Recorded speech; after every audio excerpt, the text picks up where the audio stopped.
షష్టగ్రహ కూటమి అని వస్తుంది అని అంటున్నారు. దీనివల్ల ఎలా ఉండబోతుంది? అసలు షష్టగ్రహ కూటమి అంటే ఏంటి గురుగారు? అమ్మ అంటే 6 గ్రహాలు ఒకటే దగ్గర ఉంటున్నాయి. అవి మీన రాశిలో ఉంటున్నాయి. కానీ మనకి గురువు వచ్చేసి వృషభ రాశిలో ఉన్నాడు. అదేవిధంగా కేతు వచ్చి మనకి కన్యా రాశిలో ఉన్నాడు. కుజుడు వచ్చి మిథున రాశిలో ఉన్నాడు. ఈ విధంగా ఈ ముగ్గురు తప్ప మిగతా గ్రహాలన్నీ ఒకటే దగ్గర ఉన్నాయి. అది అంత శ్రేయస్కరం కాదు అని పెద్దలు చెప్తారు. కానీ గ్రహరాట్ ఈ సంవత్సరానికి రాజు సూర్యుడై ఉండడం వల్ల ఈ దోషాలేవి కూడా ఎక్కువగా పనిచేయవు. పైపెచ్చు గ్రహణ ప్రభావం మనకి లేదు కాబట్టి మన దేశం సుభిక్షంగా ఉంటుంది. పెద్ద పెద్ద దేశాలు కూడా ఇబ్బంది పడతాయి, కానీ మన దేశం చాలా సుభిక్షంగా ఉండబోతోంది, ఏ బెంగా లేకుండా.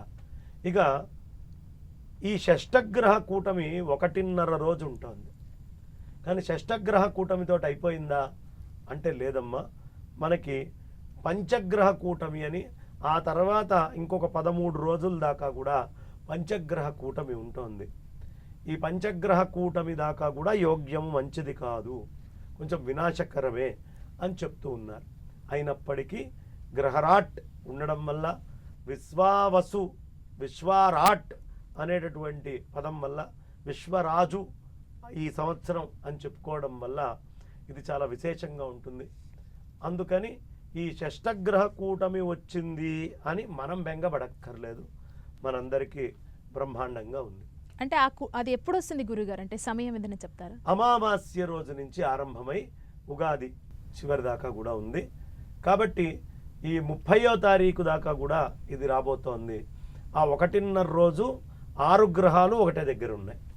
తర్వాత 5 గ్రహాలు, ఒక గ్రహం వెళ్ళిపోతుంది, 5 గ్రహాలు ఉంటాయి. పంచగ్రహ కూటమి. ఈ 2 ప్రమాదమైన రాజు ఉండడం వల్ల అసలు మనం దాని గురించి బెంగపడాల్సింది కానీ ఆలోచించాల్సింది కానీ ఏది లేదు. చాలా సంతృప్తికరంగా ఉండబోతోంది. గురుగారు